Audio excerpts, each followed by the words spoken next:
Hi, I'm Kristina. I'm here with NWKS Radio and Rockingham Media, and I'm visiting with Michelle from the nursing program here at the Colby Community College. So, Michelle, tell me what you do here.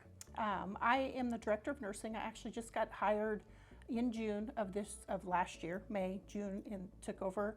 I've been working at the college for 8 years now as an instructor, and like I said, I just took over as director this year. So you definitely have some experience here, yes. but a new role. Yes, definitely. And do you love what you do? I do, absolutely. It's so fun to see the students and watch those aha moments that you talk about a subject and they're not sure about something, and then pretty soon they're like, oh, that makes so much sense, and then they're just that drive and that passion that the students have for that.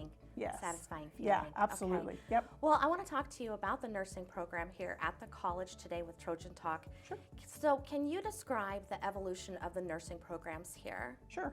Our PN program, we've had success rates of 87% for the last 5 years, and we have a campus in Norton, and their pass rates have actually been 100% 4 out of those 5 years. Wow. So we're very proud of that success that they have. And our ADN program, we've continued to improve, and this year our pass rate was 85% for our ADN program. That's great. That's great. And the nursing program has historically had a very high wage placement. Can you elaborate on that? With our statistics that we've looked at that we use through KTIP, in 2020, our PN program was the #1 average wage coming out. And our ADN program was #2, and so we've always been historically high when you compare us to other colleges, technical or two-year programs. And so we kind of see that average of annual incomes for our nurses get about $64,000. And so you kind of look at that and see those averages that they get. So not only are they coming here for the great education that you can provide them, but you're also telling them that they can make some good money when they get out. Yes, absolutely. And if you look at our success rate as far as placement, we're usually right in that 95 to 100% placement. So when they graduate, they will have a job when they get out of the programs. Right, which is really important. You've got to start paying off that college education, Yes, right? Absolutely, yes. Perfect. Okay, so if someone's wanting to get into the nursing program here, are there financial assistance available to them to get into the nursing program? Yeah, we have lots of opportunities for our students that are eligible. Our financial aid office can help with that, and we also have an endowment association that has really good resources that can get them the opportunities for some sort of scholarships. We have the Kansas Promise Scholarship that they can apply for. Institutionally, we have several grants and scholarships that we can use through our endowment, and then also just regular nursing scholarships.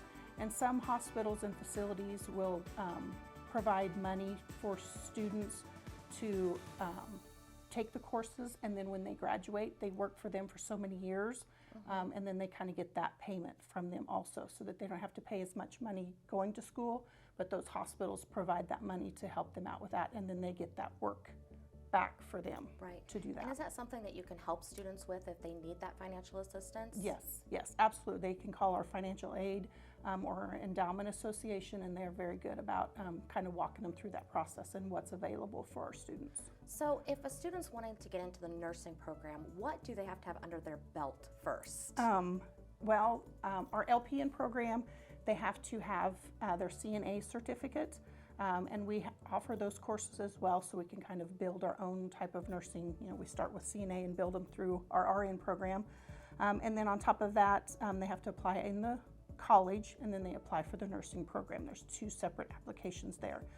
For our PN program, they have to have anatomy and physiology, developmental psychology, basic nutrition, and medical terminology. And like I said, then that active CNA course. And then our ADN program, we actually have 2 options, which is kind of nice. We have our respiratory therapist and paramedic to RN program, and we offer that in the summer. We call that our transition courses. And they take these courses to get them ready to become a nurse. And then we have our regular PN to RN program, and that starts in August. And those prerequisites, they have to have A&P again, developmental psych, basic nutrition, and then they have to have principles of microbiology, they have to have general psychology, and then of course English comp, a communication course like speech or public speaking, and then they also have to have a math requirement. We usually want them to either do an AccuPlacer so we know where they're at, or if they've taken like a college algebra beginning or intermediate, we kind of know that math level that they have to be at there too. So there's definitely some generals that they need to take to get into the program, but all that stuff they can take here and get into the nursing program with you. Yes. Now, I always hear that there is a high demand for nurses. Oh, I mean, is that absolutely. something that you agree with? Oh, yes, absolutely. Statistically, it shows that with all the baby boomers that are starting to retire from that nursing programs just cannot get that new nurses out as quick as what's getting retired. And so statistically, it actually shows that by 2030, we're going to need about 1.2 million nurses in the United States. 1.2 million nurses. Yeah, it's crazy. Wow. Yes. That's a lot of nurses. Yeah. But what a great opportunity for students who are looking, you know, and it is almost a guaranteed job placement. Oh, yeah, absolutely. Yes. Yeah. In Kansas alone, the ratio is 14.7 to 1,000. So there's a very high demand. And that's 14.7 nurses per 1,000 people. Yes, yes. I guess and that there's makes so sense. many opportunities from anything from bedside to working in research. So if you decide later on in life, kind of like me, bedside, I kind of got injured, so I couldn't do bedside very well.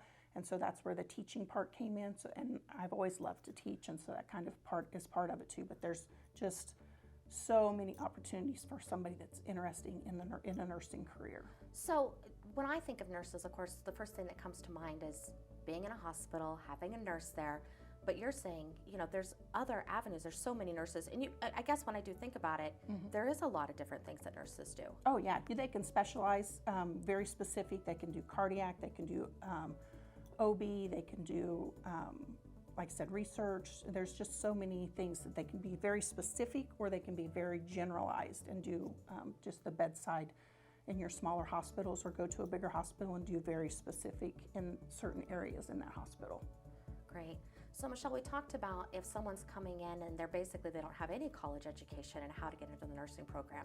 Let's say that I've already got some education done, some general education done, but you know, it's been 10 or 20 years ago, and you do see these nurses who start later in life. What do they do? I mean, is that still, do they have to start at the bottom again, or how do they build that back up? For our policies with the nursing program, we look at their transcripts they can send to us, and we look at that. But we do require that any of the sciences, so like A&P, microbiology, the psychology type courses, those do have to be within 10 years, just because everything's changing so much in the nursing career. But then your speech and English and stuff like that, we usually don't require that having to be within that 10-year span. So if it's been 20 years since you've taken English, you're still okay with that. But again, those science ones, we really do want within that 10-year span. Right. So do you have a cap limit on how many nursing students you take? We do. Right now, our deadline was March 1st, but we are still going to go ahead and take some applications late. We just want to make sure that those that did get in on that deadline get first priority. But we do have openings still. Our Norton program, the PN program is up there, and they take up to 20 students.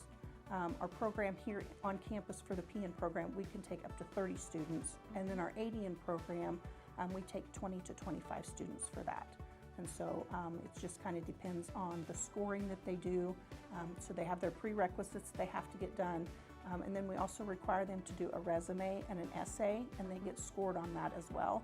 And so we kind of look at all of that and do that scoring with those. We want their transcripts, like I said before, so we can see what courses they still need to take. And most of the courses that they have to take, we have to have a C or better average to be able to accept those courses. Great, great. So if anyone has any questions and they want to apply to get into the nursing program here at Colby Community College, how do they get a hold of you? They can get a hold of me on the website. It has a link to my email address, or they can call the college and they can get them transferred to my office, or if they want to come do a college visit and see the campus and see our lab. We have a new mannequin that we got about 2 or 3 years ago that's really cool. He's considered a high definition, and so he breathes and he blinks and he talks. A mannequin that breathes and blinks and talks? Yes, yeah, it's really interesting because it gives them that real life scenario where they feel safe. So if they do make a mistake, they can fix it and still be okay. Right. And so the mannequin is... Yes, I guess I could see where that would be great. Yeah, it's really cool. Some of our students, they kind of get freaked out the first time he blinks or says something to them, but it's really... Does he have a name? Interesting. We call him Oscar. Oscar. Yeah. Okay. All right. Well, Michelle, is there anything else you want to tell everybody about your nursing program? It's just a very wonderful field to get into, especially if you like being helpful. That's probably one of the biggest things nursing students say is, I want to help people.